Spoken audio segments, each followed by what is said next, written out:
Hello, time travelers. This is episode 4, which is called Chapter 1. So, if you haven't seen them yet, go back and see the prologue, which is the first episode, and then Chapter Infinity, that's the sideways 8 symbol, which is the second episode, and then Chapter 0, which is the third episode. And I will see you next time. Chapter 1. The first 50-billionth of a trillionth of a trillionth of a trillionth of a second. The Planck Epoch. 5.391 times 10 to the negative 44 seconds. The universe suddenly went from a point of no size to a dot of almost no size. I felt solid now, but unable to move, as if I were a single pixel. And I was still unable to see anything. This was not how I expected the universe to bang at all. Sophia announced, "You have just witnessed the first event since creation, the first change in the history of a universe that is always changing." I replied, "We haven't made it very far, it seems. This is going to be a really long book if we continue at this pace." She replied, "It's the first instant, when the angels witness their own creation and the creation of the world. It's the shortest interval of time that has any physical meaning," she said proudly. "And that is precisely why it's so important that we see what happened during the first moment in the story of everything." "So what did happen?" I asked. "The universe went from a point to a dot?" "Yes, a very, very, very small dot. In the briefest amount of time that has any physical meaning, the universe grew to a size that is the smallest size with any physical meaning." "And what size is that?" I asked. "Clearly not enough to have our bodies back." She said the shortest amount of time that has any physical meaning to scientists is called the Planck time, and the shortest meaningful distance is the Planck length. Max Planck was a theoretical physicist who was interested in really tiny stuff. We are now in what is called the Planck Epoch, or the Planck era, the first moment of the Big Bang, which lasted 1 Planck time, which is 5.39 times 10 to the negative 44 seconds, or a 50-billionth of a trillionth of a trillionth of a trillionth of a second. It is the amount of time it takes for a massless particle like a photon, which is a particle of light, to travel 1 Planck length. I said, "And a Planck length is, I'm guessing, really small?" "It's 10 to the negative 35 meters, which is incomprehensibly small." "How small?" "Well, picture it this way. The observable universe, meaning the universe that can be seen in the 21st century, looks like a giant orb about 10 to the 27 meters wide, or about 93 billion light years from one end to the other, with the Earth right in the middle. A light year is the distance light travels in 1 year. Light is very, very fast. It goes 300 million meters per second. So if it takes 93 billion years to travel from one edge of the universe to the other going light speed, that means the universe is incomprehensibly enormous. Still, you must try to comprehend how big the universe is to understand how small it was during the Planck Epoch. You sort of know how big the Earth is from walking around and driving on it and flying around it." "Sure," I said, "the Earth is really, really big." "That's right," she said. "So since you're familiar with the Earth, we'll start there. Now, the distance between the Earth and the Moon is about 30 Earths lined up in a row. So the Moon is very far away. However, if we had a spaceship that could travel the speed of light, we could get to the Moon in about 1.3 seconds. "That seems really fast," I said. "Yes. Now, If we traveled in our light speed ship to the sun, it would take about 8 minutes. But let's say we went on a trip all the way to the center of our galaxy, the Milky Way. That trip would take 26,000 years. Wait, what? That makes light speed seem not very fast at all. Oh, it's plenty fast. It's just that the Milky Way galaxy is way, way bigger than you thought. No kidding. How long would it take to go from one edge of the galaxy to the other? In our light speed ship, it would take us 100,000 years. So the Milky Way is incomprehensibly huge, unless you have a good imagination and can imagine living for 100,000 years on a spaceship that goes so fast that 46 moons would fly by every minute. Now we're ready for the next big leap. Imagine that the Milky Way is the size of the period at the end of a sentence. Then place that tiny little period in the middle of a football field. The observable universe would be just big enough to fit that football field inside it. That's how big the universe is. And that's just the part we can see. Then that's epically huge, I said. Okay, she said, now that you have a vague sense of how enormous the observable universe is, we can talk about how small it was during the Planck epoch, the first moment of its existence. Imagine that you're walking on the beach and that you pick up a tiny speck of sand, one of the smaller, finer grains. Then imagine that you shrink down so small that you are the same size as that grain of sand. That grain of sand would look like a boulder, wouldn't it? Yes. Now imagine that you keep shrinking and keep shrinking until that grain of sand is now as huge as the earth. And let's say that you burrow all the way into the center of this piece of sand as big as the earth. Now imagine that you keep shrinking and keep shrinking until that grain of sand is the size of the entire universe. Now, the Planck length from your tiny perspective would be the size of that original grain of sand. Wait, I said, so the Planck length is to a grain of sand as a grain of sand is to the observable universe? Yes, she replied. So it's insanely, outrageously, unfathomably, unreasonably small, I said. Yes, she continued, and the universe right now, in the first moment of its history, is the size of the Planck volume. You see, the invisible universe, the stuff so small that you can't see it with the naked eye, is just as vast and incomprehensible as the visible universe.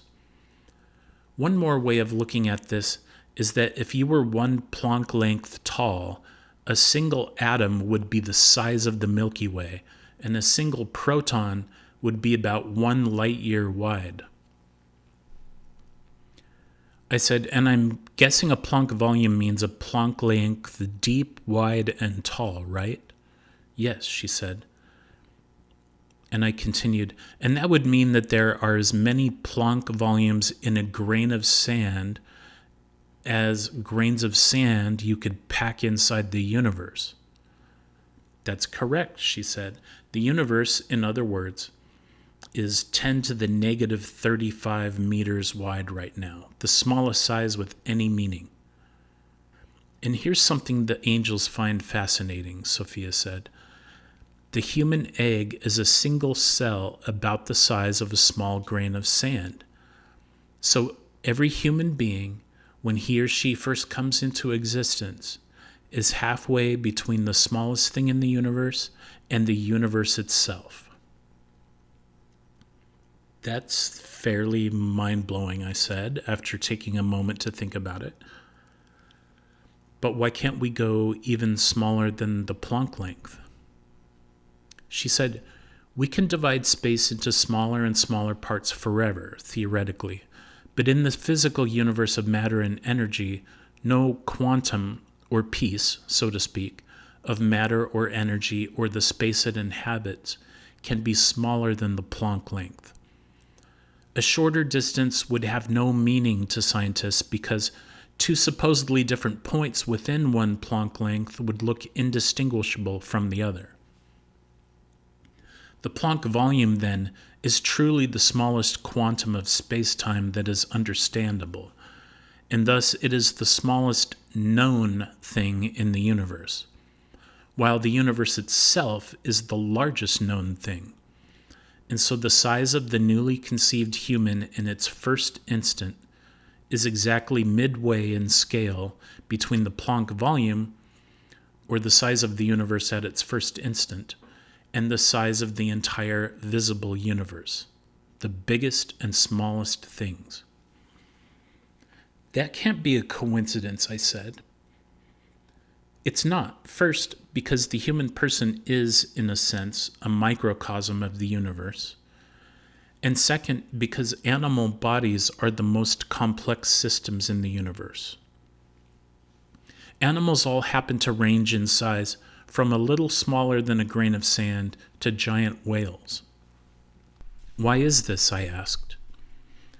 As a brilliant scientist named Martin Rees pointed out, the reason for this middle zone of complexity is that for anything much smaller than the smallest cell, there simply aren't enough atoms and molecules to create a structure complex enough to be a living organism. On the big side of things, the force of gravity squishes large objects into spheres, which is not conducive to making anything more complex than a big round lump of stuff, like an asteroid, a planet, or a star. So any animal as big as an asteroid would be crushed by its own weight into a round lump. Really tiny stuff is too simple to make a living thing, and really huge stuff is also too simple to make a living thing. Therefore, humans and other complex creatures, from bacteria to whales to trees, occupy the middle place between the largest and smallest things. You know, the more tiresome and unimaginative scientists in your day like regurgitating about how small and insignificant humans are. They neglect to mention how huge humans are. Humans are inconceivably bigger than the entire universe was during the Planck epoch. I chuckled at this thought. What about the rest of the universe, I asked, the part we can't observe? You said it was at least 250 times larger than the part we can observe. At the very least, it's 250 times larger, according to current measurements of the curvature of space. But the volume of the human body is about 20 billion times bigger than a human egg or a small grain of sand. Now, if we followed that same principle of complex life, such as humans falling within the middle ground, then for the whole adult human body to be midway in size between the Planck length and the entire universe, meaning the parts we also can't see, the entire universe would have to be billions of times larger than the 93 billion light-year wide part we can see. Whether it's infinite in size or just billions of times larger, we don't know. And by we, I mean 21st century humans. We just know it's at least 250 times bigger. And where is this extra universe, I asked? Why can't we see it? Where did it go? I will explain that later in the Big Bang. For now, you just need to know that the whole universe you can see at night is right here with us during the Planck epoch. All of it crammed into this tiny point the size of the Planck volume. And there are at least 250 other Planck volumes right next to us of unobservable universe, maybe trillions of Planck volumes. But even if there are trillions of other Planck volumes of unobservable universe adjacent to us, the whole universe, both observable and unobservable, is still billions of times smaller than an atom right now. Unless, of course, the universe is infinite. Then there are infinite Planck volumes of unobservable universe surrounding us. Okay, I said, now explain how short the Planck epoch was. That's even more difficult to comprehend than how small the Planck volume is. Oh, great, I said. She replied, remember, the Planck time is the shortest meaningful unit of time, meaning there can be no physical change in the universe at times shorter than that, at least not any change that would make sense to us. Therefore, the universe at half a Planck time would look exactly the same to scientists as the universe at 3/4 of a Planck time. And that's bearing in mind that every part of the universe is constantly changing.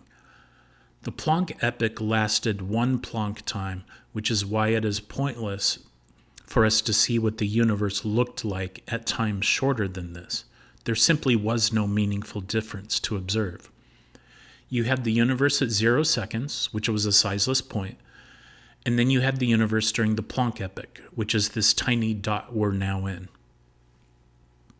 I asked, is that why we didn't see the universe grow from the singularity to the Planck epoch? It kind of just suddenly popped into the Planck epoch. You could say that, she said. There's really no from between time 0 and 10 to the negative 43 seconds. Wait, I thought you said 10 to the negative 44 seconds. I said 5.391 times 10 to the negative 44 seconds. I'm rounding the 5 up to the nearest 10, and so I'm subtracting a 0 in the superscript. That way I don't have to keep saying the Planck epoch was 5.391 times 10 to the negative 44 seconds. Oh, okay, I said. I got it.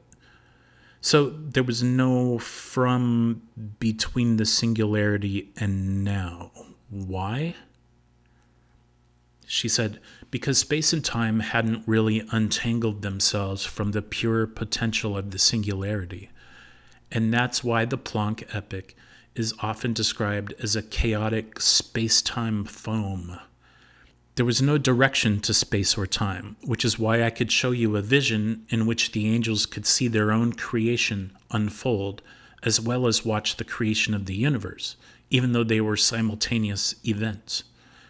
Because time folded in on itself in this infinitesimally brief era, some cosmologists think the Big Bang started with the Planck epoch, not the singularity, because they think time is meaningless before 10 to the negative 43 seconds.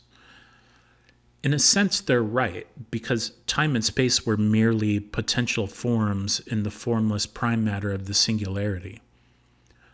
As far as trying to comprehend how brief the Planck time and thus the Planck epoch was, or is, now that we're currently in it, the most accurate way of saying it is that the Planck time is the amount of time it takes light to travel 1 Planck length. Think again how many Planck lengths are in a grain of sand and how many grains of sand it would take to reach the moon and how light can travel to the moon in 1.3 seconds. Another way of saying it is that there are 50 billion trillion Planck times in 1 second. It's incomprehensible. I said, give me something I can at least imagine. Okay, she said, now that you can sort of imagine how big the observable universe is, we can use that as a starting point. It would take you 20 million trillion years to walk from one end of the observable universe to the other, assuming that you walked 2 steps per second. Now, let's say that 1 second is equal to 1 Planck time. So 2 steps, a Planck time. Another 2 steps, another Planck time, and so on. You would have to walk through 1 trillion universes and do it all over again 850,000 times to reach 1 regular second.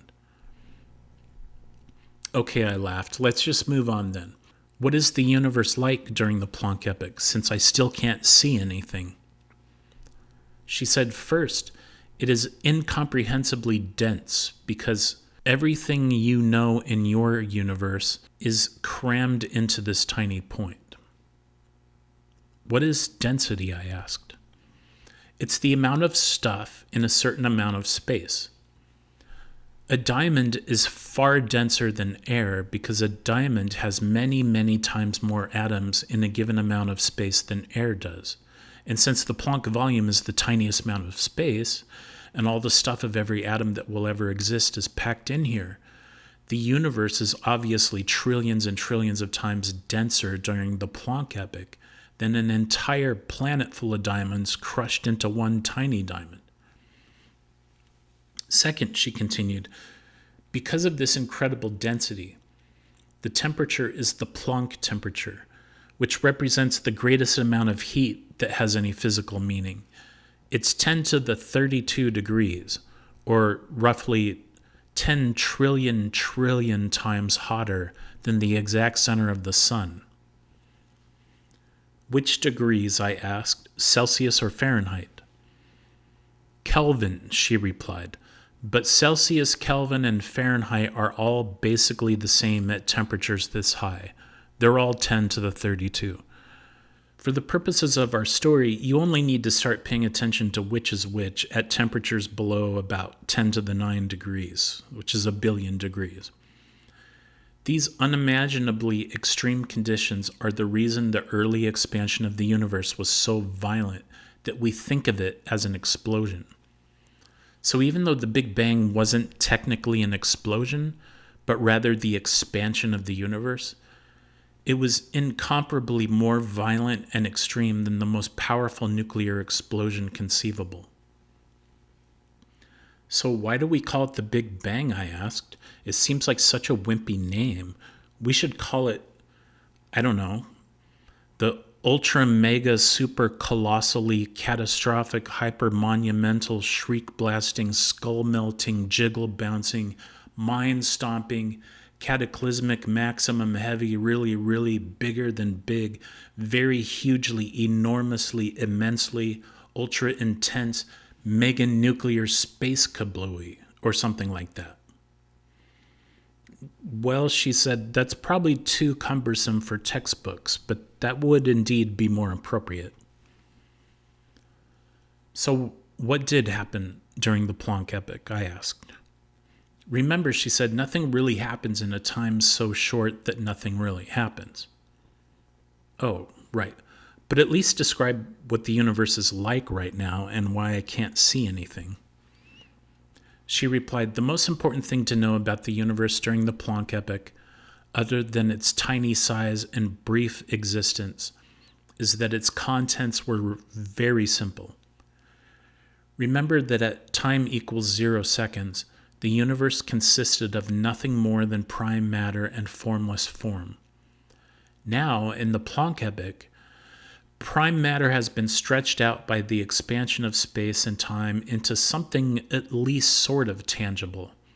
And now we have a true and definite form, the superforce. The what? Prime matter, when stretched out by time and space, can take on various qualities. We call this stretched out three-dimensional manifold that can have properties, a quantum field. Not like a flat field, but a field that fills all of space. Prime matter is utterly unknowable. It can only be known through forms that make it tangible.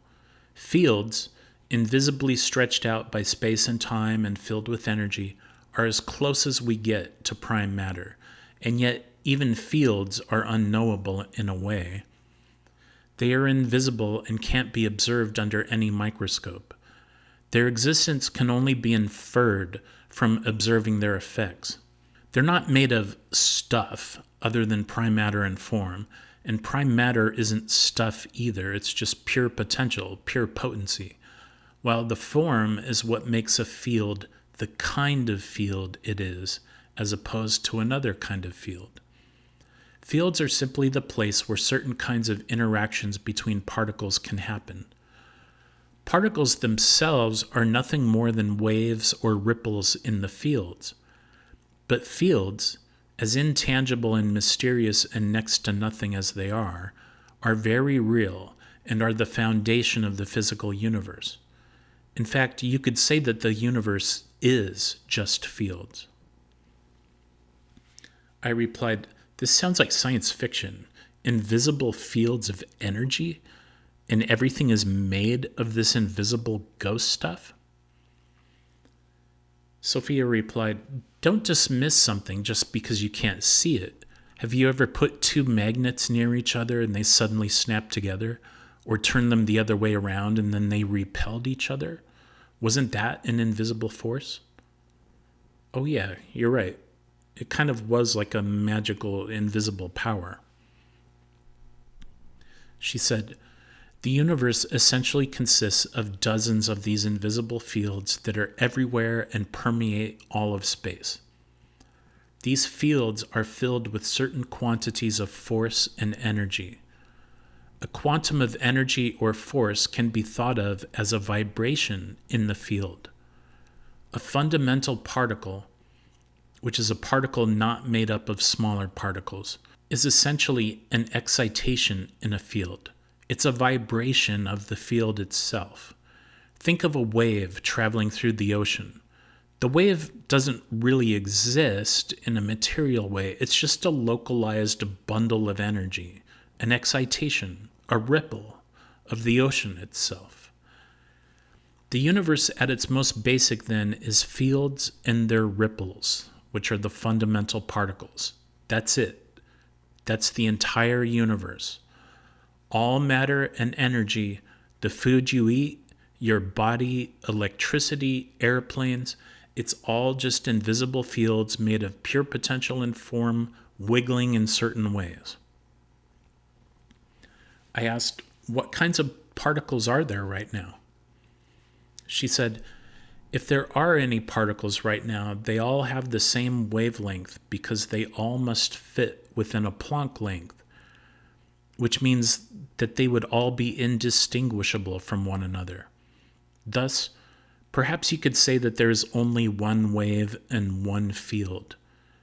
In the 21st century universe, there are dozens of fields and dozens of kinds of particles. Each type of particle has its own field that wiggles in its own way. But here at the very beginning, in the Planck epoch, the conditions were so extreme that we can't know if the same fields we are familiar with existed or were merged into one primitive field. Regarding force fields, we do think that there was just one field, and this field combined the four fundamental forces into a single force, the superforce, also called supergravity. What are forces? I asked. They're like that invisible power you experienced when you played with magnets. There are four fundamental forces. They are the powers that drive all the change and interactions among particles and the things made of particles. Everything that happens in the universe, every change, is driven by a force. Without a force, nothing would ever happen in the universe. Well, aside from that constant crackling of empty space I told you about earlier. A force is simply a push or a pull. The four fundamental forces from which all pushes and pulls ultimately come from are gravity, electromagnetism, the strong nuclear force, and the weak nuclear force. We think that during the Planck epoch, and only the Planck epoch, these four forces were indistinguishable from each other because the temperatures were so high and the distances so short, they acted the same and exerted the same amount of oomph. They were one simple, super powerful force. And I must admit that we angels were rather fond of this perfect little creation of God's. It's funny to think, but most of us thought this was his creation. It was perfect, a symmetrical little dot with enormous power, and we rejoiced and cheered at this beautifully simple counterpart to our angelic world. In fact, we were a little surprised when it kept going, and what it did when it kept going, which is what we'll look at next. I'm ready, I said.